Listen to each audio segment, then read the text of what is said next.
విగ్రహాన్ని ప్రతిష్ఠించనున్నారు. ఇందుకు శ్రీరామ జన్మభూమి క్షేత్ర ట్రస్ట్ అన్ని ఏర్పాట్లు చేసింది. వేడుకకు ఆలయాన్ని సర్వాంగ సుందరంగా తీర్చిదిద్దింది. భారత్తో పాటు యావత్ ప్రపంచ దేశాలు ప్రాణ ప్రతిష్ఠ చారిత్రక ఘట్టం కోసం ఆసక్తిగా ఎదురుచూస్తున్నాయి. అయోధ్యలో శ్రీరామ జన్మభూమిలో జరిగే ప్రాణ ప్రతిష్ఠ కార్యక్రమం మంగళధ్వనితో ప్రారంభం కానుంది. ఉదయం 10 గంటల నుండి ఇది మొదలు కానుంది. దాదాపు 2 గంటల పాటు వివిధ రాష్ట్రాలకు చెందిన 50 మందికి పైగా కళాకారులు సంగీత వాయిద్యాలతో శ్రీరాముడికి నీరాజనం అర్పించనున్నారు. న్యూఢిల్లీలో కేంద్రీయ సంగీత నాటక అకాడమీ సహకారంతో యతీంద్ర మిశ్రా సంగీత ప్రదర్శన జరగనుంది. ఇందులో వివిధ రాష్ట్రాలకు చెందిన సంగీత వాయిద్యాలతో ప్రదర్శన ఉంటుంది. ఉత్తరప్రదేశ్ నుంచి పఖావాప్, బాన్సూర్, ధోలక్, ఒడిశా నుండి మర్దల్, కర్ణాటక నుండి వీణ, మధ్యప్రదేశ్ నుంచి సంతూర్, ఆంధ్రప్రదేశ్ నుంచి ఘటం, జార్ఖండ్ నుండి సితార్, తమిళనాడు నుండి నాదస్వరం, తవిల్, మృదంగం వంటి సంగీత వాయిద్యాలతో రాముడికి నీరాజనం అర్పించనున్నారు. ఇవాళ మధ్యాహ్నం సరిగ్గా 12:20 ప్రాణప్రతిష్ఠ కార్యక్రమం ప్రారంభమవుతుంది. ప్రధాన పూజ అభిజిత్ ముహూర్తంలో ప్రారంభిస్తారు. శుభముహూర్తం మధ్యాహ్నం 12:29 నుండి 12:30 వరకు ఉంటుంది. అంటే ప్రాణప్రతిష్ఠకు శుభముహూర్తం కేవలం 84 సెకండ్లు మాత్రమే. ప్రధాని నరేంద్ర మోదీ శ్రీరామ్లలా విగ్రహానికి ప్రతిష్టాపన చేయనున్నారు. కాశీకి చెందిన ప్రముఖ వేద ఆచార్య గణేశ్వర్ ద్రవిడ్, ఆచార్య లక్ష్మీకాంత దీక్షిత్ ఆధ్వర్యంలో 121 మంది పండితులు ఈ క్రతువును నిర్వహిస్తారు. 150కి పైగా సంప్రదాయాలు, 50కి పైగా గిరిజన, తీర, ద్వీపం తదితర సంప్రదాయాలకు చెందిన సాధువులు, ప్రముఖులు హాజరవుతున్నారు.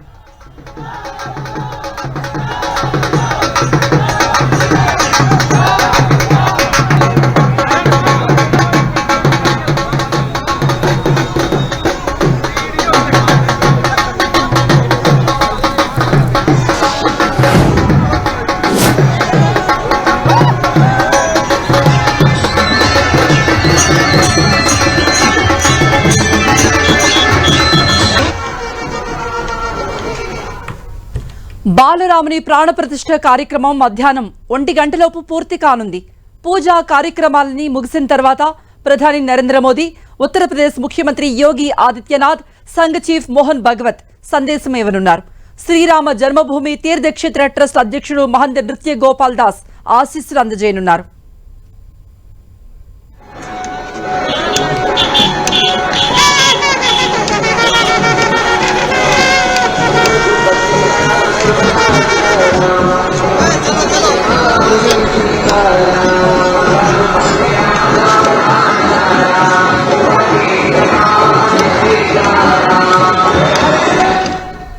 ప్రధాని మోదీ 4 గంటల పాటు అయోధ్యలోనే ఉండనున్నారు.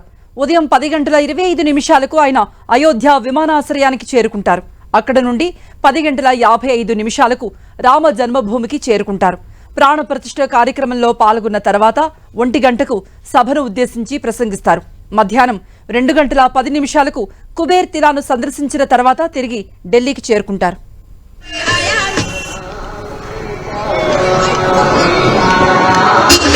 చూస్తున్నాము అయోధ్యాపురి అంతా కూడా భక్తుల సందడి ఏ విధంగా ఉంది అనేది మనం చూడొచ్చు. భక్తుల ఆనందహేళ, జయ జయ ధ్వనులు, అలాగే రాముని స్తుతిస్తూ పాటలు, భజనలు, నృత్యాలతో వాళ్ళంతా కూడా సంబరం చేసుకుంటూ ఉన్నారు. ఎప్పటి నుండో వేచి చూస్తున్న తరుణం రాని వచ్చింది అంటూ భక్తులంతా కూడా భజనలతో, భక్తి పాటలతో ఆనంద పారవస్యంలో మునిగి తేలుతున్నారు. అయోధ్య నగరం అయితే అద్భుతంగా రూపుదిద్దుకుంది. ఎటు చూసినా విద్యుత్ దీపాల కాంతులు, అలాగే పూల తోరణాలతో ఏ రహదారి చూసినా అయోధ్యలో ఒక సర్వాంగ సుందరంగా ముస్తాబైనటువంటి ఒక అద్భుతమైన దృశ్యాలే ఆవిష్కృతమవుతూ ఉన్నాయి. రామాలయ ప్రారంభోత్సవంతో అయోధ్య భక్తజనంతో కిటకిటలాడిపోతోంది. అయోధ్య నగరం అంతా కూడా శోభాయమానంగా మారింది. ఎక్కడ చూసినా ఆధ్యాత్మిక వాతావరణమే కనపడుతోంది.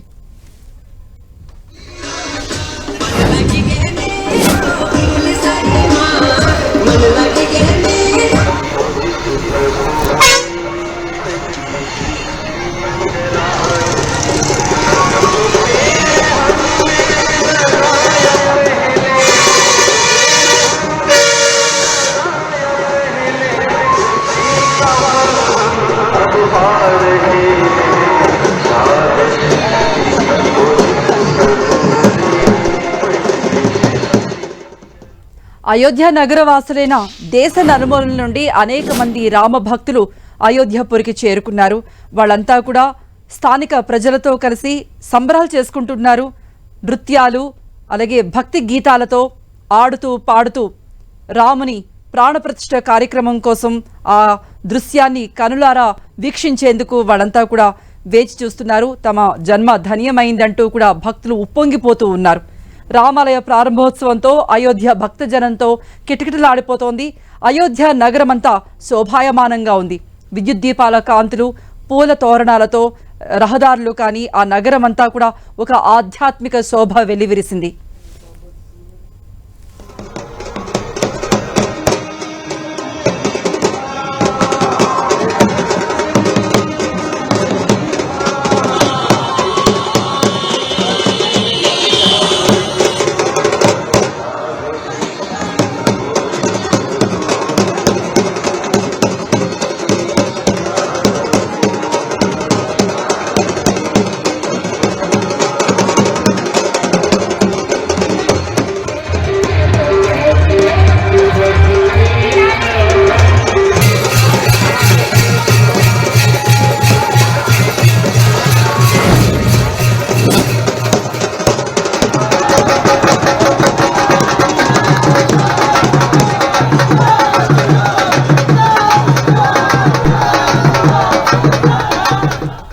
ప్రాణప్రతిష్ఠ కార్యక్రమం అనంతరం రామజ్యోతి వెలిగించి దీపావళి జరపనున్నారు.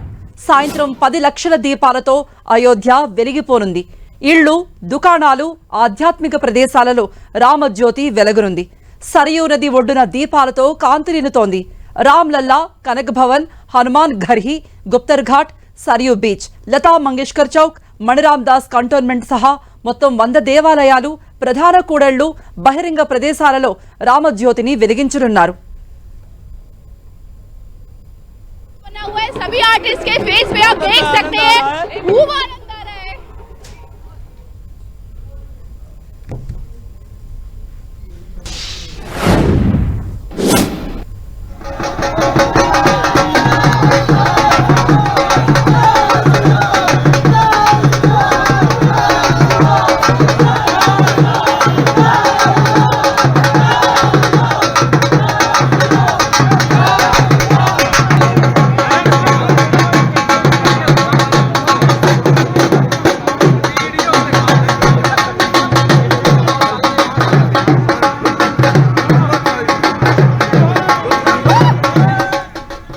భక్తుల ఆనందం మనం చూస్తున్నాం. శ్రీరామ రామ రామేతి రమే రామే మనోరమే సహస్రనామ తత్తుల్యం రామనామం వరాననే. ఇటువంటి భక్తి పాటలు, భజన గీతాలతో భక్తులంతా కూడా తమ ఆనందాన్ని చూపుతూ ఉన్నారు. తాము ఎదురు చూస్తున్న తరుణం వచ్చేసింది అంటూ కూడా అనేక నృత్యాలతో సంబరాల్లో మునిగిపోయారు అయోధ్యపురి వాసులు. ఇక బాలరాముని విగ్రహ ప్రతిష్టాపన కోసం అయోధ్య సర్వాంగ సుందరంగా ముస్తాబైంది. ప్రభుత్వం అన్ని ఏర్పాట్లు చేసింది. బహుళ అంచెల భద్రత కోసం వేల మంది పోలీసుల్ని మోహరించింది. ప్రతి వీధిలో బ్యారికేడ్లు ఏర్పాటు చేసింది. రసాయన, బయో, రేడియో, ధార్మిక, అణుదాడులు ఎదుర్కొనేలా ఎన్డీఆర్ఎఫ్ బృందాలను సైతం మోహరించింది.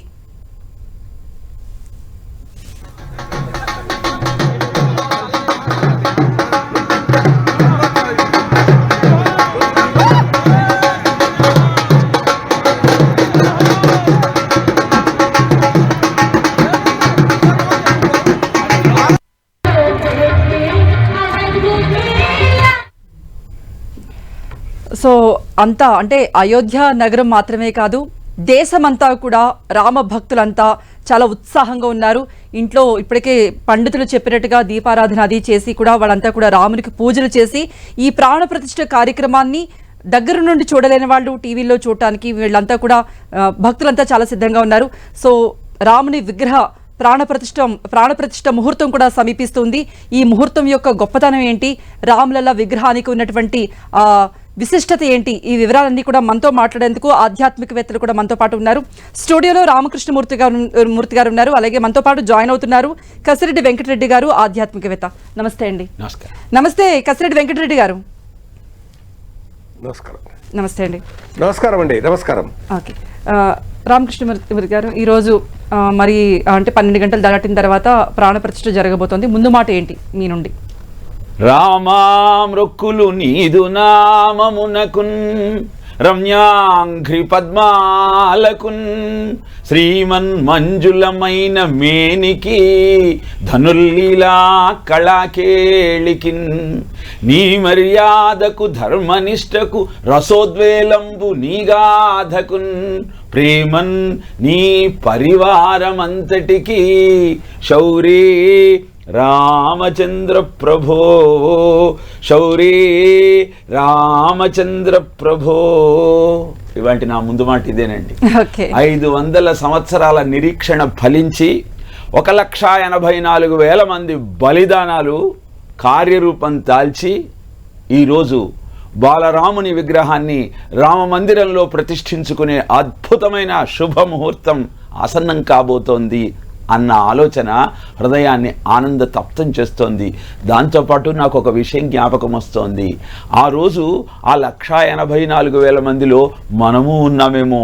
మన ప్రాణాన్ని వదిలేసేటప్పుడు రామా నీ రామ మందిర నిర్మాణం ఎలాగైనా జరగాలి, ఈ దురాక్రమణదారుల చెర నుంచి భారతదేశాన్ని సంరక్షించాల్సిన బాధ్యత మన అందరిలో ఉందన్న బలీయమైన భావంతో ప్రాణం వదిలేశామేమో. అందుకని ఈరోజు రామచంద్రమూర్తి మనను కరుణించి అద్భుతమైన ఆ స్వామి యొక్క సంస్థాపన మహోత్సవాన్ని, ప్రాణ ప్రతిష్ఠ జరిగేటువంటి అద్భుతమైన ముహూర్తాన్ని మన కనుల ముందు ఉంచారు. ఎం జ్ఞాతి స్మరన్ భావం త్యజించంతే కలేవరం తం తమేవైతి కౌంతేయ సదా సద్భావ భావితా అని భగవద్గీత చెప్తుంది. ఈ ప్రాణాన్ని వదిలేసేటప్పుడు ఏ ఆలోచనతో అయితే ఈ దేహాన్ని వదిలేస్తావో అదే ఆలోచనతో మళ్ళీ నువ్వు దేహాన్ని ధరిస్తావు అని కదా భగవద్గీత చెప్పింది. అందుకే ఈరోజు అద్భుతమైన ఈ ముహూర్తంలో ఎక్కడ చూసినా రామ నామమే, రామ ధ్యానమే, రామ చరితమే, రాముణ్ణి తలుస్తూ జరిగే ఊరేగింపులే, రాముణ్ణి తలుస్తూ ధరించే అక్షతలే. అద్భుతమైన ఈ పర్వదినము నాకు తెలిసి రామాయణంలో 2 సార్లు వచ్చిందండి. ఒకసారి రాముణ్ణి విశ్వామిత్రుడు యాగరక్షణం కోసం అరణ్యవాసానికి మిథిలాపురానికి తీసుకువెళితే అక్కడ సీతమ్మను వివాహం చేసుకొని తిరిగి అయోధ్యకు వచ్చినప్పుడు అయోధ్యాపురవాసులంతా పొంగిపోయారు. తరువాత 14 సంవత్సరాల వనవాసాన్ని పూర్తి చేసుకొని పట్టాభిషక్తుడు కావటం కోసం తిరిగి అయోధ్యలోకి ప్రవేశించిన ముహూర్తంలో 14 సంవత్సరాల విరహంతో వేచి చూసిన అయోధ్యాపురవాసులంతా అద్భుతమైన ఆ రామ దర్శనంతో పొంగిపోయారు.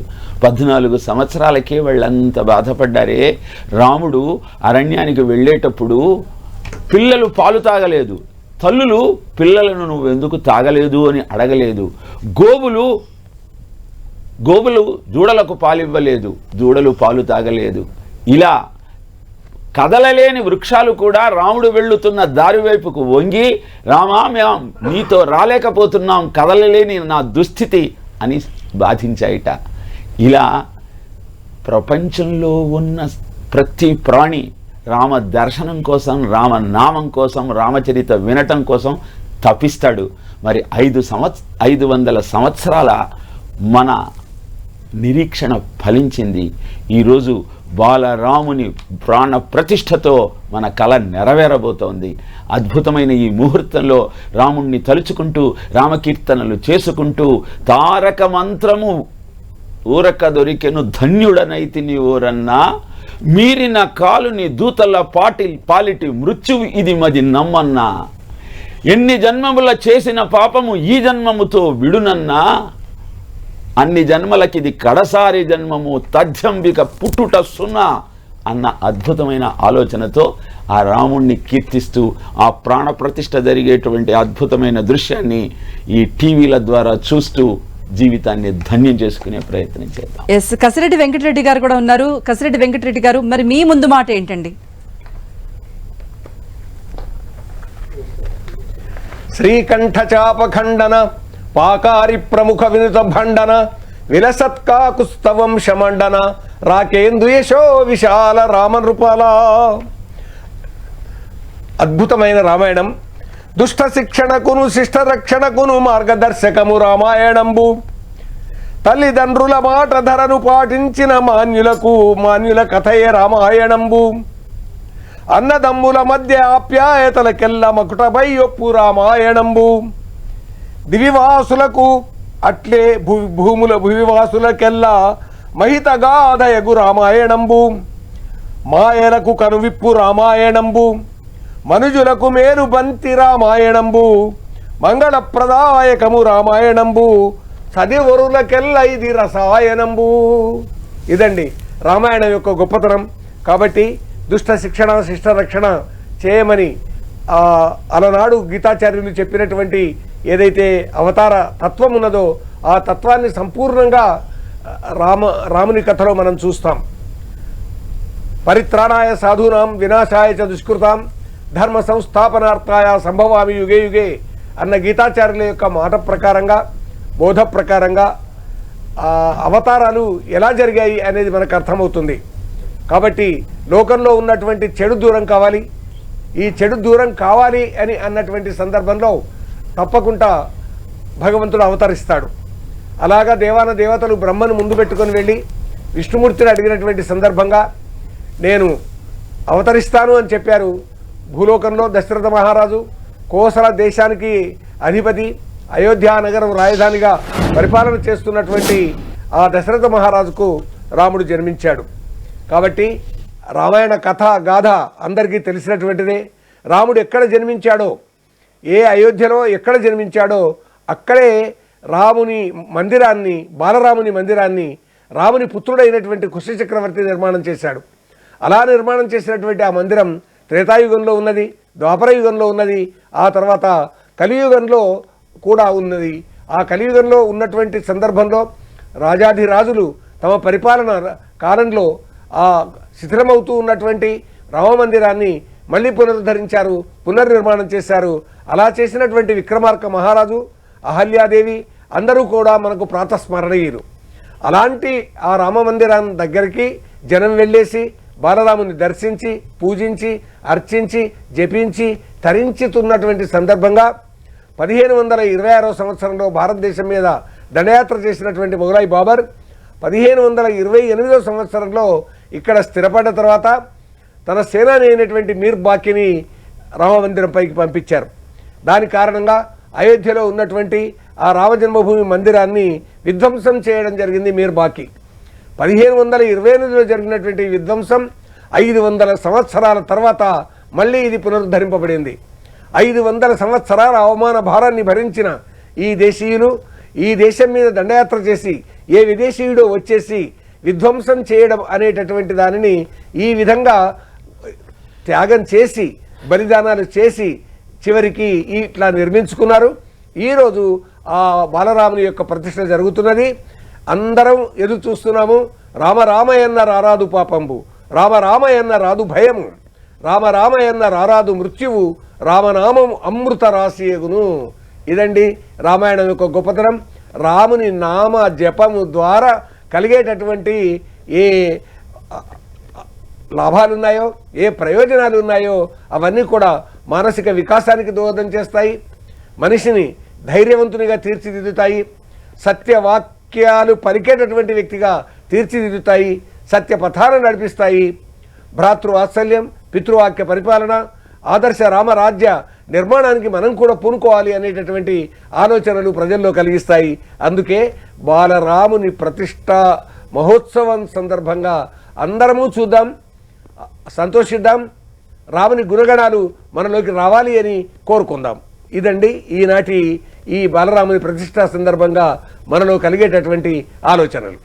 ఓకే అండి, చరిత్ర చెప్తూ ఉన్నారు. ఇంకా మరిన్ని విశేషాలు బ్రేక్ తర్వాత మనం మాట్లాడుకుందాం. చూస్తూనే ఉన్న మనతో రామకృష్ణమూర్తి గారు ఉన్నారు. రామకృష్ణమూర్తి గారు, బాలరాముడి ప్రాణ ప్రతిష్ఠ జరగబోతోంది కదా, ఏంటి విశిష్టత? ఈ విగ్రహానికి ఉన్న విశిష్టత ఏంటి? అమ్మా, మనకు అనేక రూపాలలో రామచంద్ర ప్రభువును అర్చించే విధి విధానాలు ఉన్నాయి. కానీ బాలరాముడిగా ఆ రామచంద్ర ప్రభువును ఆరాధించి ఆయన కటాక్షాన్ని కృపను అందుకునేటువంటి వెసులుబాటు అయోధ్యలో మాత్రమే దొరుకుతోంది.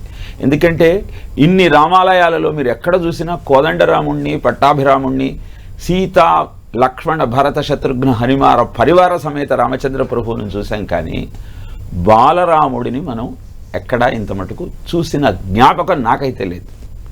మరి ఎందుకని అక్కడ రాముడిని అక్కడ ప్రతిష్ఠిస్తున్నారు అంటే, అయోధ్య రామ జన్మభూమి. ఎక్కడైతే జన్మిస్తాడో అక్కడ ఉన్నవారంతా ఆ మూర్తిని బాలుడిగానే భావిస్తారు, దశరథుడి వారసులుగా తమను తాము భావిస్తారు. అందుకే రాముణ్ణి రామ్ లల్లా విరాజమాన్ అని అక్కడ పిలుస్తారు. అంటే మా పిల్లవాడు, రాజ్యానికి రాజైన మాకు మాత్రం పిల్లవాడే. అలా ఆయనను పిల్లవాడుగా ఆలోచించే తత్వము అక్కడ రామ్ లల్లా విరాజమాన్ ఆవిష్కరణకు కారణమైతే మనం జ్ఞాపకం పెట్టుకోవాల్సిన ఇంకొక విషయం ఏమిటంటే, నిజానికి వాల్మీకి రామాయణంలో కూడా 18వ సర్గలో బాలకాండలో రామజననం గురించి చెప్తాడు. జ్యేష్ఠం రామం మహాత్మానం భరతం కైకయీసుతం సౌమిత్రిం లక్ష్మణమితి శత్రుఘ్నం అపరం తథా వశిష్ఠ పరమ ప్రీతో నామాని కృతవాన్ స్తదా అంటాడు 18వ సర్గలో వాల్మీకి. మొదట రాముడు, తర్వాత భరతుడు, లక్ష్మణుడు, శత్రుఘ్నుడు జన్మిస్తే వాళ్లకు పేరు పెట్టడం కోసం చాలా సంతోషించాడు. ఆ రామ అన్న నామాన్ని రాముడికి పెట్టేటప్పుడు వశిష్ఠుడికి ఎందుకు అంత ప్రీతి? తల్లిదండ్రులకు ఉండాలి కదా. అంటే ఈ రామనామము తారక మంత్రము. ప్రజలంతా ఈ రామనామాన్ని జపిస్తూ తరించే అవకాశాన్ని నా ద్వారా వాళ్లకు అందజేయబడుతుందన్న ఆనందంతో ఆ రామనామాన్ని రాముడికి పెట్టాడు అని చెప్పిన తర్వాత బాల్యలీలను పెద్దగా చెప్పడు వాల్మీకి. 19వ సర్గలో విశ్వామిత్రుడు వచ్చి రామమూర్తిని తీసుకుని వెళ్ళిపోతాడు. కానీ అద్భుతమైన ఈ రాముని బాల్యాన్ని విశ్వనాథ్ వారు వర్ణించారు. తానో లాములు తండ్రి పేరెవరయా దాచాతమాలాలు ఔలే నా పేరన అమ్మగాలు నోలిందల్లి కౌసల్య తండ్రి నాగా అనబోయి రాక కనుల నీరు వెట్ట కౌసల్యనే గానులే అమ్మలే అని ప్రభున్ కౌసల్య ముద్దాడిన్ అంటారు విశ్వనాథ వారు రామాయణ కల్పవృక్షంలో. అంటే చిన్న పిల్లవాడుగా ఉన్న రామచంద్ర ప్రభువుకు మాటలు రావటంలా, రా పలకటం రావటంలా, రా స్థానంలో లా అంటున్నారు. తల్లి పిలిచి కౌసల్య నాన్న నీ పేరేమిటో చెప్పు అని అడిగింది. అనగానే లాములు అన్నట్ట. మీ నాన్నగారి పేరు అంటే దాచాతమాలాలు అన్నట్ట. ఓహో అలానా, అయితే నా పేరేమిటి అని అడిగిందిట కౌసల్య. అమ్మగాలు అన్నట్ట. మమ్మీ అనే అవకాశం అప్పుడు లేదు, ఆ అలవాటు లేదు, పేరు పెట్టి తల్లిని పిలిచే అలవాటు లేదు కాబట్టి అమ్మగాలు అన్నట్ట. కాదు నాన్న నా పేరు కౌసల్య అని చెబితే కౌసల్య అన్న సంయుక్త అక్షరాన్ని పలకటం చేతగాక ఏడ్చేశాడు. వెంటనే కౌసల్య దగ్గరికి తీసుకొని నా పేరు కౌసల్య కాదులేనన్న, నా పేరు అమ్మని అని తెలియజెప్పిందిట. అద్భుతమైన ఈ మాతృత్వ వాత్సల్యం రామ్ లల్లా అని పిలిచే ప్రతి స్త్రీమూర్తికి ఆ అయోధ్యలో కలుగుతూ ఇక్కడ మేము రాముణ్ణి బాలుడుగానే చూస్తాం, ఆ అమ్మతనంలోని ఆనందాన్ని అందుకుందామని చెప్పటం ఒక కారణమైతే, తరువాత కౌసల్య ఆ బాలుణ్ణి రాముణ్ణి సంకనెత్తుకొని ఆకాశంలో ఉన్నటువంటి చందమామను చూపిస్తూ గోరుముద్దలు తినిపించేదిట. రోజు అలా చందమామను చూస్తున్న రామచంద్ర ప్రభువుకు ఆ చంద్రుణ్ణి అందుకోవాలన్న ఆలోచన కలిగి ఆ చంద్రుడిని తెచ్చిమని అడిగాట. పిల్లవాడు కదా, ఏం చేయాలో తెలియక కౌసల్య ఆలోచిస్తున్న సమయంలో దశరథుడు అది గమనించి అద్దం తీసుకొచ్చి అద్దంలో చంద్రుని చూపించి అందుకో అన్నట్ట. ఏం చెబుతోంది ఇది అంటే, తల్లి చిన్నతనం నుంచి తల ఎత్తుకొని జీవించటం ఎలానో పిల్లలకు నేర్పాలి. అలా తల ఎత్తుకొని లక్ష్యం వైపు సాగుతున్న పిల్లవాడికి అవసరమైనటువంటి సౌకర్యాలన్నీ తండ్రి కలుగ చెయ్యాలి. ఇది బాలరామ విగ్రహ ప్రతిష్ఠ చేస్తున్న సమయంలో మనం గుర్తించాల్సిన సత్యం. ఈరోజు పిల్లలకు అన్నం మీరు ఎలా పెడుతున్నారు? ట్యాబ్ ముందర పెట్టి అది చూస్తూ తల దించుకొని దాంట్లో వచ్చే దృశ్యాలన్నింటినీ ఆనందిస్తూ తల దించుకొని ఎలా బతకాలో చిన్నతనం నుంచి మనం నేర్పిస్తున్న నేపథ్యంలో తల ఎత్తుకొని ఎలా ముందుకు సాగాలో నేర్పేదే రామాయణము. అదే బాలరామ విగ్రహ ప్రతిష్టలోని ఆంతర్యము. అయోధ్య అంటే యోద్ధం న శక్యం ఇది అయోధ్య అని, అంటే జయించటానికి వీలు లేనిది. నిజానికి రామాయణంలో మనం గమనిస్తే దశరథుడు రాముడికి పట్టాభిషేకం చేద్దాం అనుకున్నాడు, చేయలేక ఓడిపోయాడు.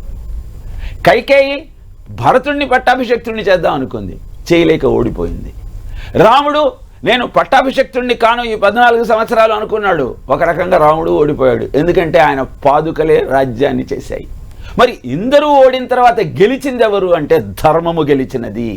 ధర్మ సంస్థాపన కోసం, ధర్మాన్ని నిలబెట్టడం కోసమే రామావతారం వచ్చింది అన్న సత్యాన్ని చిన్నతనం నుంచే పిల్లలందరూ గమనించాలన్న ఆలోచనతో బాలరామ విగ్రహ ప్రతిష్టను అక్కడ చేస్తూ అద్భుతమైనటువంటి సత్యాన్ని మనకు తెలియజేస్తున్నారు. ఆఖరిగా చారిత్రకమైన ఆధారాన్ని మనం పరిశీలిస్తే ఆ ఆలయాన్ని కుశలవులు నిర్మించారని పురాణం చెబుతోంది. విక్రమాదిత్యుడు దాన్ని పునరుద్ధరణ చేశాడు అని చరిత్ర చెబుతోంది. ఇక ఆధునిక యుగంలో జరిగిన సంఘటన అక్కడ 1949 డిసెంబర్ 22వ తారీఖు నాడు అభిరామ్ దాస్ అనేటువంటి హనుమాన్ గడిలో ఉన్న పూజారి, ఇక్కడ రాముడు స్వయంభువై వెలుస్తున్నాడు, నాకు కలలో చెప్పాడు అని అద్భుతమైన వెలుగు ఆ బాబరు నిర్మించిన ప్రదేశం నుంచి బయటికి రాగానే, సాటి చెప్పగానే అందరూ వెళ్ళి చూస్తే లోపల రాముని బంగారు విగ్రహం ఉన్నది. ఆ బాలరామ విగ్రహ ఆ రోజు ప్రతిష్ఠ చేయాలని ప్రయత్నిస్తే అది ఈరోజు సాకారమై మన ముందు బాలరామ విగ్రహంగా అవతరించబోతోంది, ప్రాణ ప్రతిష్ఠ జరగబోతోంది. ఓకే, మనతో కసిరెడ్డి వెంకటరెడ్డి గారు కూడా ఉన్నారు, వారితో కూడా మాట్లాడదాం. వెంకటరెడ్డి గారు, భక్తులు దర్శించే స్థలాల్లో ఇప్పుడు అయోధ్య కూడా ఒకటిగా చేరింది. మరి ఆ భవ్య మందిర విశేషాలు ఏంటి అంటే మీరేం చెప్తారండి?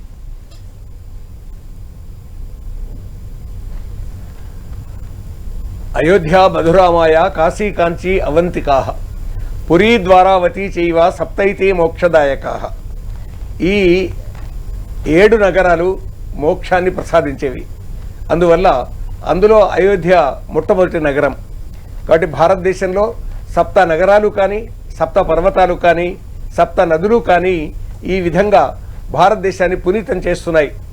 ఇవన్నీ ఎందుకు మనం తెలుసుకోవడం అని అంటే, ఈ దేశం నాది, ఈ ధర్మం నాది, ఈ జాతి నాది, దీని అస్తిత్వం నా అస్తిత్వం, ఇది ఉంటేనే నేను ఉంటాను అనేటటువంటి ఒక భావనతోటి ఈ దేశీయుడు నిలబడవలసినటువంటి అవసరం ఉన్నది. లేకపోయినట్టయితే దురాక్రమణ శక్తుల ధాటికి ఈ దేశపు రాజదండం మట్టి గరిచినప్పుడల్లా ఈ దేశ ప్రజానీకాన్ని ధర్మదండం చైతన్యవంతం చేసింది అంటారు ఒక సామాజిక శాస్త్రవేత్త. కాబట్టి అలాంటి ధర్మదండధారుల్లో వాల్మీకి ఒకరు, విశ్వామిత్రుడు ఒకరు, అగస్త్యుడు ఒకరు, భరద్వాజుడు ఒకరు. ఆ కాలంలో ఉన్నటువంటి వాళ్ళు ఏ విధంగానైతే ఈ తత్వాన్ని మనలో నింపారో అదే జీవితంలోకి తీసుకొని ఒక మహర్షి దయానందుడు, స్వామి రామతీర్థ, రామకృష్ణ పరమహంస, వివేకానందుడు, యోగి అరవిందులు వీళ్ళందరూ కూడా స్వతంత్ర భారతంలో మనకు గొప్ప ఆలోచనలు కలిగించారు స్వతంత్ర భారతానికి. కాబట్టి స్వాతంత్ర్యం వచ్చిన తర్వాత మనది మనం చూసుకోవాలి. మనం అప్పుడే స్వాతంత్ర్యం వచ్చిన వెంబడే ఈ దేశంలో ఎన్ని ఆలయాలు విధ్వంసమయ్యాయో అవన్నీ పునరుద్ధరణ చేసుకోవాల్సింది. కానీ ఒకే ఒక్క ఆలయం పునరుద్ధరణ జరిగింది, అది సోమనాథ్ దేవాలయం. ఈ దేశం మీద మొదట 712వ సంవత్సరంలో విదేశీయుల దండయాత్రలు జరిగాయి. అక్కడి నుంచి మొదలుకొని వరుసగా గజనీలు, ఘోరీలు ఎందరో ఈ దేశం మీద దండయాత్రలు చేశారు. అలాగా సోమనాథ దేవాలయం విధ్వంసం జరిగింది గుజరాత్లో. ఆ ఆలయాన్ని స్వాతంత్ర్యం తర్వాత పునర్నిర్మాణం చేశారు, పునఃప్రతిష్ఠ చేశారు.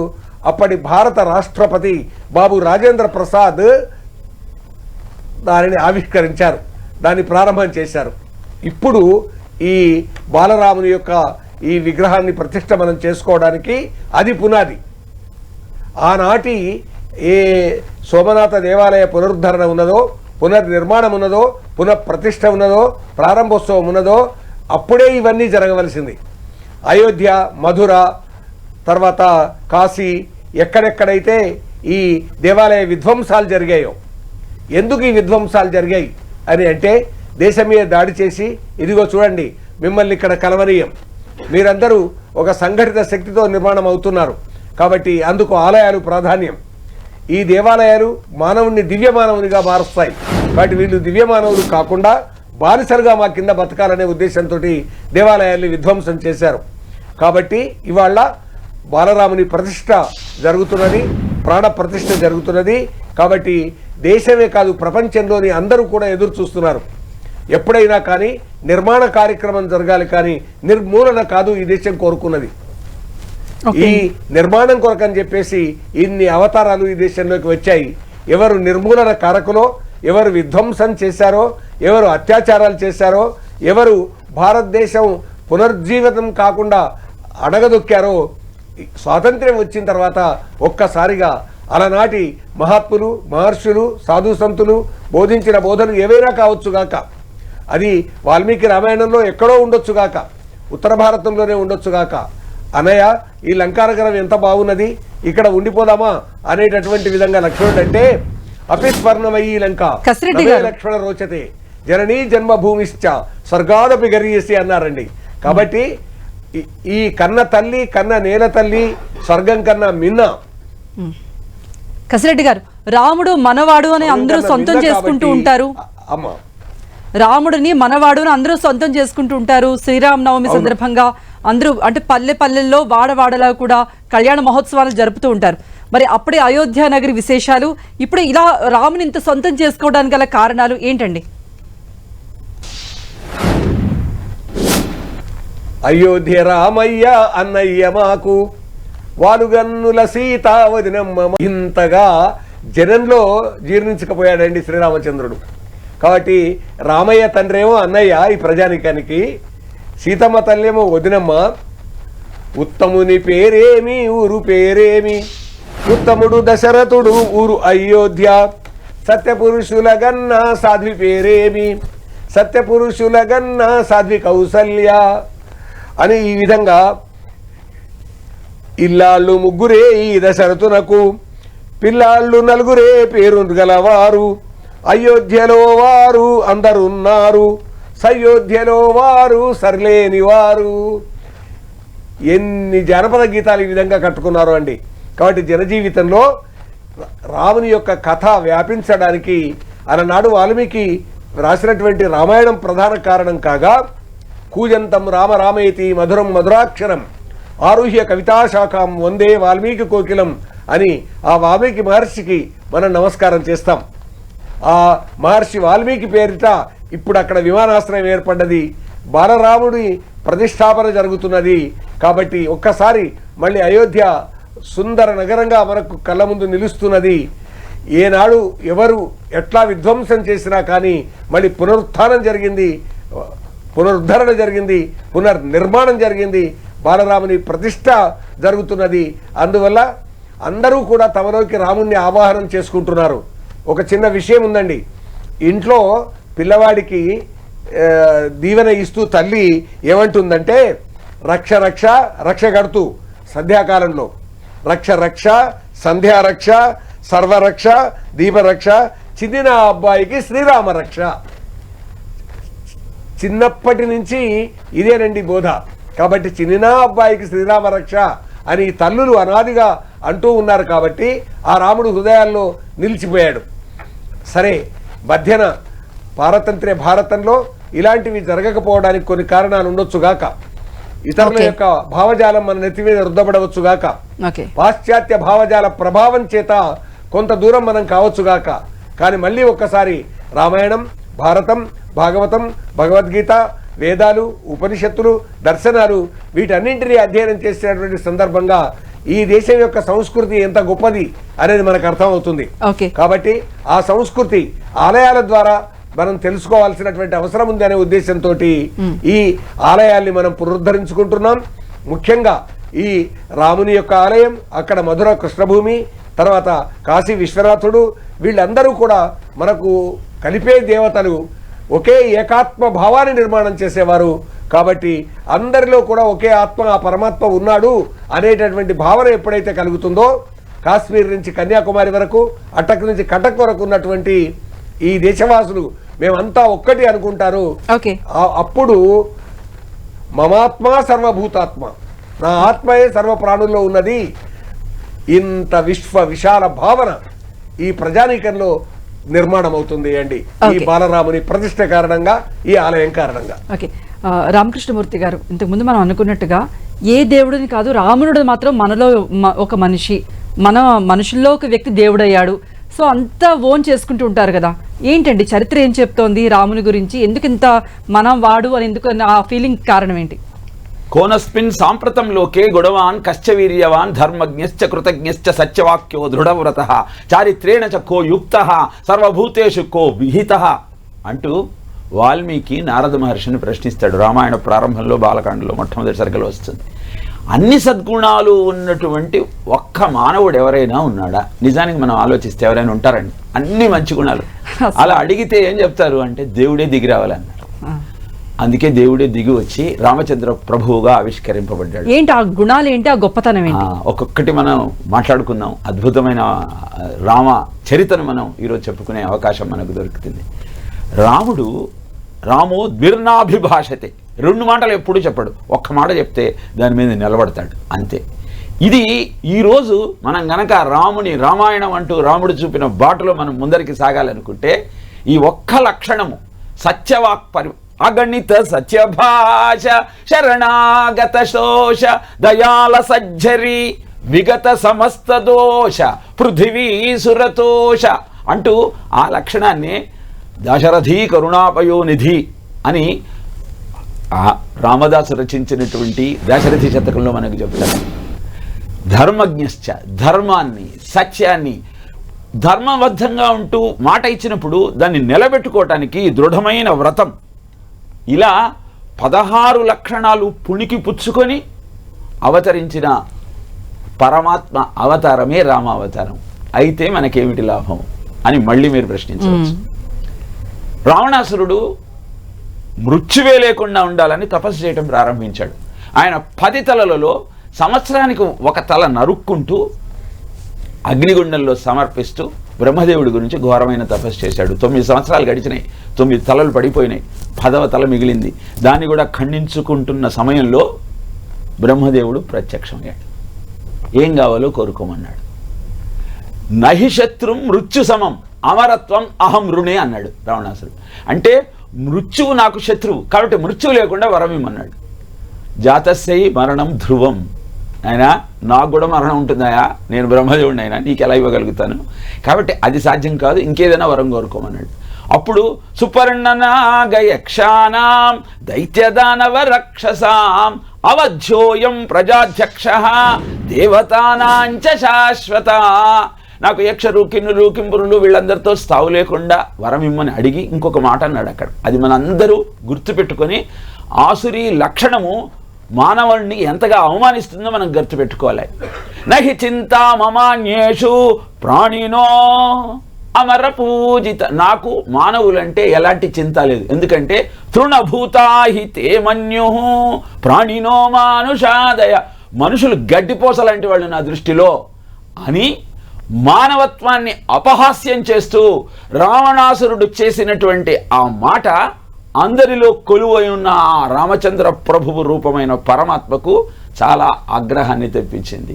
అన్నీ నా రూపాలే, యోమాం పశ్యతి సర్వత్రా సర్వంచమై పశ్యతి తస్యాహం న ప్రణశ్యామి నచమేన ప్రణశ్యతి, ఎవరైతే అందరిలో భగవంతుడిని చూస్తారో భగవంతుల్లో అందరినీ చూస్తారో వాడికి నేను ఎప్పుడు కనపడుతూ ఉంటాను అని చెప్పిన కృష్ణ పరమాత్మ రాముడిగా భూమి మీద అవతరించి అహంకారంతో మిడిసిపడుతున్న వాడికి బుద్ధి చెప్పటం కోసం, మానవుడే మహనీయుడు అన్న మానవత్వంలోని గొప్పతనాన్ని చాటి చెప్పటం కోసము దశవర్ష సహస్రాణి దశవర్ష శతాని చ వత్స్యామి మానుషోలేకే పాలయన్ పృథివీమిమాం, 11,000 సంవత్సరాలు భూమండలం మీద ఉండి మానవత్వంలోని గొప్పతనాన్ని ప్రజలకు చాటి చెప్పే ప్రయత్నం చేస్తానని దేవతలందరికీ కూడా అభయం ఇచ్చి మరి రామచంద్ర ప్రభువుగా దశరథుని ఇంటిలో జన్మించి మనకు ఆనందాన్ని కలిగించాడు. అక్కడికి అయిపోలేదు.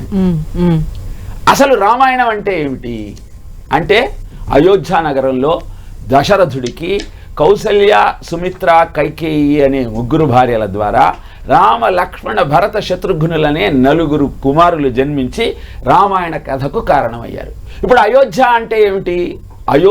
అయోధ్య నగరి, అయోధ్య నామ నగరి తత్రాసీత్ లోక విశ్రుత మనునా మానవేంద్రేణ యా పురి యా నగరి నిర్మిత స్వయం అంటాడు వాల్మీకి అయోధ్య గురించి చెప్తూ వాల్మీకి రామాయణంలో. మనువు వైవస్వత మనువుచే నిర్మింపబడినది అయోధ్య. ఆ అయోధ్య అంటే శక్యము, జయించుటకు శక్యము కానిది.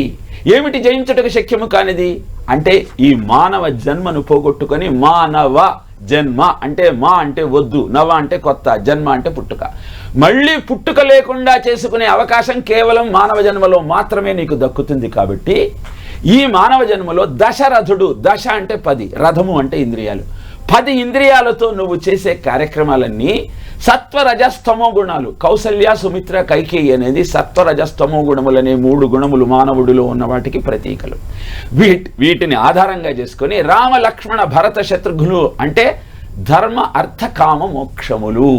మీరు గమనిస్తే రాముడు తరువాత జన్మించిన వాడు భరతుడు, కానీ మనం రామ, లక్ష్మణ, భరత, శత్రుఘ్నులు అంటాం, కానీ రామ, భరత, లక్ష్మణ, శత్రుఘ్నులను అనం. ఎందుకంటే రాముడు ధర్మానికి చిహ్నము, భరతుడు మోక్షానికి చిహ్నము, కవలలైనటువంటి లక్ష్మణ, శత్రుఘ్నులు అర్థకామాలకు చిహ్నం. ఇప్పుడు అర్థము ధర్మాన్ని ఆశ్రయించి ఉండాలి, కామము ఈ సంచయనం చేసిన ధనము మోక్షం కోసం ఉపయోగించాలన్న కోరికతో ఉండాలి. ఇలా ధర్మార్థ కామ మోక్షములనే 4 లక్షణాలతో నువ్వు జీవితాన్ని గడపగలిగినట్టయితే యోధ్యం నశక్తుం అని చెప్పబడిన ఈ అయోధ్యను జయించి ఆ పరమాత్మను నువ్వు చేరుకోవచ్చు అని మానవుడిగా జన్మించిన ఆ మాధవుని యొక్క తత్వం మనకు తెలియజేస్తుంది. కనుక రాముణ్ణి మనమంతా ఓన్ చేసుకున్నాం. భారతీయుల ఆత్మ ఆ రాముడు అన్న సత్యం తెలిసింది. మనమే కాదండి, ప్రపంచం అంతా రాముడిని పూజిస్తారు. దివంగత ప్రధాని వాజ్పేయి గారు ఇండోనేషియా వెళితే ఆయనకు మర్యాదపూర్వకంగా అక్కడ ఒక నృత్య ప్రదర్శన ఏర్పాటు చేశారు. ఆ ప్రదర్శనలో వాళ్ళు రామాయణాన్ని ప్రదర్శించారు. ఆశ్చర్యపోయారు. ఇండోనేషియా అంటే ఇస్లాం అద్భుతంగా ఉన్నటువంటి దేశం, అంతా ముస్లిమ్స్, ఇక్కడ మీరు రామాయణాన్ని ప్రదర్శించడంలో ఆంతర్యం ఏమిటి అని ప్రశ్నించాడు.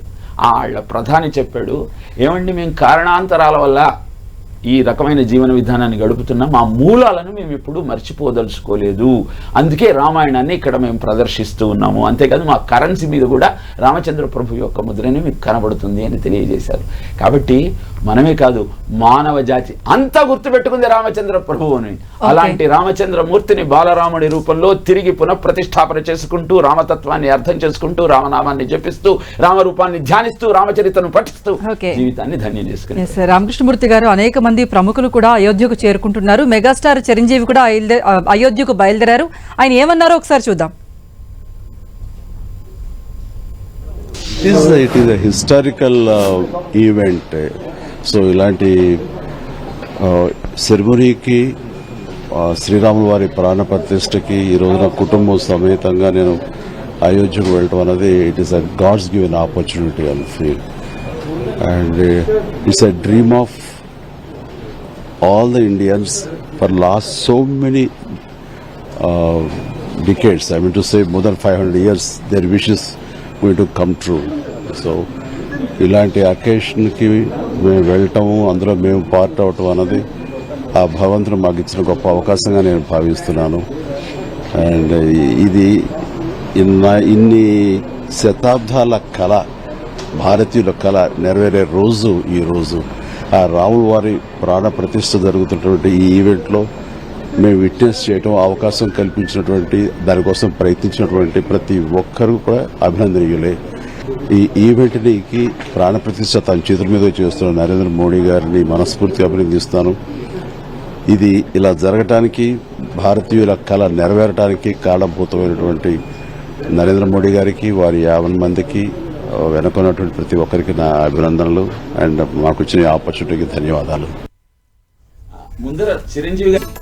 Welcome back. మనతో కసిరెడ్డి వెంకటరెడ్డి గారు కూడా ఉన్నారు. వెంకటరెడ్డి గారు, మనుష్య రూపంలో ఉన్న రాముడు పూజనీయుడు, ఆదర్శప్రాయుడు ఎందుకు అయ్యారు? పురాణం ఏం చెప్తోంది? ఆయనలో ఉన్న ఏ లక్షణాలు ఇప్పుడు వాళ్ళు పాటించాలంటారు? తప్పకుండా పాటించాలండి. రామునికి ఉన్నటువంటి ఏ సద్గుణాలు అయితే ఉన్నాయో అవన్నీ కూడా ఇవాళ మనం స్వీకరించాల్సిందే. ఎందుకంటే రాముడు మనోనిగ్రహం కలిగినటువంటి వాడు. ఇవాళ చిన్న చిన్న విషయాలకు ఎగిరిపడేటటువంటి పరిస్థితి. ఒక సామెత మనం చెప్పుకుంటామంటే, అన్నీ ఉన్న విస్తరి అణిగిమణిగి ఉంటుంది, ఏమీ లేని విస్తరి ఎగిరెగిరి పడుతుంది అని జనజీవితంలో చెప్పుకునేటటువంటి మాటనే. కాబట్టి మనిషి నిగ్రహాత్ముడై ఉండాలి. నిగ్రహం ఉండాలి, మనోనిగ్రహం ఉండాలి. రామచంద్రుడు అలాంటి వాడు. రాముడు పరాక్రమవంతుడు, ధైర్యశాలి. కాబట్టి ఏదైనా ఒక పని చేసేటటువంటి సందర్భంలో వెనుకడుగు వేయకుండా ఆ మంచి పని కొరకు ముందడుగు వేయాలి. అది రాముని ద్వారా మనం నేర్చుకోవాల్సింది. రాముడు నియమనిష్టాగరిష్ఠుడు. ఇవాళ ఈ నియమాలు తప్పి జీవించడం అనేటటువంటిది భోగవాది అయినటువంటి వ్యక్తి చేస్తున్నాడు. భోగం కారణంగా నిరంతరము తనకు ధర్మాన్ని వదిలిపెట్టి అర్థకామాల వైపు మానవుడు పరిగెత్తడం కాదు. రామునిలాగా నియమనిష్టాగరిష్ఠుడు కావాలి. నియమనిష్టాగరిష్ఠుడై, శిష్టుడై, బలిష్ఠుడై, ద్రఢిష్ఠుడై, నియమనిష్టాగరిష్ఠుడై మానవుడు ఉండాలి అని రాముని ద్వారా మనం నేర్చుకోవాలి. రాముడు బుద్ధిమంతుడు. ఈ అంతరంగ చతుష్టయం మనస్సు, బుద్ధి, చిత్తం, అహంకారం అనేటటువంటి వీటిల్లో బుద్ధి అనేటటువంటిది ఉన్నతమైంది. ఈ బుద్ధి ఆత్మ వైపుగా మనిషిని తీసుకొని పోతుంది. కాబట్టి రాముడిని బుద్ధిమంతునిగాను చిత్రీకరించారు వాల్మీకి మహర్షి. అంతేకాదు రాముడు నీతి కోవిదుడు అని అన్నారు. కాబట్టి ఇవాళ నైతిక విలువలు పాటించాలి అని మనకు రాజ్యాంగం చెప్తుంది, చట్టం చెప్తుంది, ధర్మం చెప్తుంది, శాస్త్రాలు చెప్తున్నాయి, నీతి శాస్త్రాలు చెప్తున్నాయి. రాముడు మనకు ఉదాహరణ ఈ నీతి విషయంలో. కాబట్టి నీతి కోవిదుడు రామచంద్రుడు. అంతేకాదు శ్రీరాముడు సర్వ విద్యాపారంగతుడు, అన్ని విద్యలు తెలిసినటువంటి వాడు. ఆ కాలంలో ఉన్నటువంటి వేద విద్యలు కానీ అప్పుడున్నటువంటి శాస్త్రాలు కానీ అన్నీ కూడా నేర్చుకున్నాడు వశిష్ఠుల వారి వల్ల, గురువుల వల్ల, విశ్వామిత్రుడి వల్ల. రాముడు సుసంపన్నుడు. మాటలో, నడిచే బాటలో, ప్రతి విషయంలో కూడా సంపన్నత్వం కనిపిస్తుంది రాముడిలో మనం చూస్తాం. రాముడు తనలో ఉన్నటువంటి శత్రువులను సంహరించినటువంటి వాడు. అరిషడ్ వర్గాలు అనబడేటటువంటి కామ, క్రోధ, లోభ, మోహ, మదమాత్సర్యాలు ఏమున్నాయో వాటన్నింటినీ కూడా జయించినటువంటి వాడు. కాబట్టి అంతఃశత్రువులను జయించినటువంటి వాడు. రాముడు ధర్మజ్ఞుడు. ధర్మము తెలిసినటువంటి వాడు, ధర్మము ఆచరించేవాడు. అందుకొరకే రామాయణంలోనే చెప్పబడిందండి, రామో విగ్రహవాన్ ధర్మ. అందుకే రాముడు ధర్మమూర్తి, ధర్మ విగ్రహ రూపుడు అనేటటువంటి విధంగా, అదేవిధంగా ధర్మం మూర్తిభవించినటువంటి వ్యక్తులముగా మనము మారాలి అనేది గుర్తుంచుకోవాలి. అంతేకాకుండా రాముడు జ్ఞాన సంపన్నుడు, రాముడు కీర్తిమంతుడు, రాముడు శుభలక్షణుడు అనేటటువంటి ఇవన్నీ అంశాలు కూడా రాముని గుణాలు. షోడశ లక్షణాలు ఇప్పుడే శాస్త్రి గారు చెప్పారు కదండి. ఆ షోడశ లక్షణాలు, గుణాలు ఏవైతే ఉన్నాయో అవన్నీ కూడా ప్రతి మనిషి తాను రాముని నుండి నేర్చుకోదగ్గవి. అంతేకాదండి, రాముడు సర్వజీవ పోషకుడు. ఒక్కసారి మనం ఆలోచించినట్టయితే రాముని యొక్క కథలో, గాథలో ఏ విధంగా ఒక గుహుడు, ఒక జటాయువు, ఒక సంపాతి, ఆ తర్వాత ఒక శబరి, ఒక అహల్య, ఎవరెవరైతే విభీషణుడు రాముని దగ్గరికి వచ్చారో రాముడు వాళ్లను ఉద్ధరించాడు. కాబట్టి రాముడు వాళ్ళ విషయంలో వ్యవహరించినటువంటి తీరు ఏదైతే ఉందో మనం కూడా ఇవాళ గ్రహించాల్సినటువంటి అవసరం ఉన్నది. మమాత్మ సర్వభూతాత్మ, నా ఆత్మయే సర్వ ప్రాణుల్లో ఉన్నది అనే ఈ భావన కలిగినటువంటి వాడు శ్రీరామచంద్రుడు. కాబట్టి ఆ భావన ఇవాళ ప్రపంచంలోని మానవులందరిలో ఉండాలి అండి. అందుకే గీతలోని ఒక్క శ్లోకం మనం గుర్తు తెచ్చుకోవాలి.